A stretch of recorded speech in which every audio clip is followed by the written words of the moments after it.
দুপুরে দারুণ এক বিরিয়ানি খাওয়ার পর রাত্রেবেলা বেরিয়ে পড়লাম দুই ননদের সঙ্গে।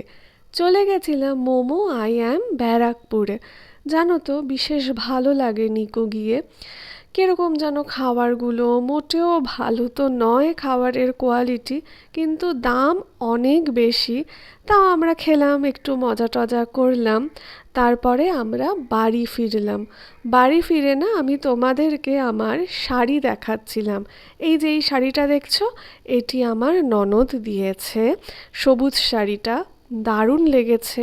এই শাড়িটার রঙটা যতটা আমার পছন্দ হয়েছে, শাড়িটার ওয়েটও কিন্তু ততটা বেশি নয়। আমি অত ভারী শাড়ি সামলাতে পারি না, কিন্তু এটা আমি দারুণভাবে সামলেছি। আসলে দিদি জানে আমি কিরকম শাড়ি কিভাবে ম্যানেজ করতে পারবো, তার জন্য এই শাড়িটা দিয়েছে ও। এটা আমার দারুণ লেগেছে গো। আর এদিকে বরের সাথে গল্প করতে করতে আমি সব গয়নাগাটিগুলো খুলছিলাম।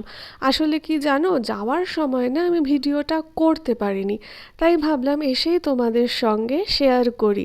আজকে ভেবেছিলাম অন্য একটা কানের দুল পরবো, কিন্তু সেই কানের দুলটা আমি কোনো রকমভাবেই পরতে পারলাম না। আমি তোমাদেরকে দেখাবো কী ধরনের কানের দুল, সেটা কিছুতেই আমি কানে সেট করতে পারলাম না গো। তোমরা সকলে খুব ভালো থেকো, আমার পাশে থেকো, সঙ্গে থেকো। তোমরা ভীষণ আনন্দ করো। কেমন? এখন আসি গো।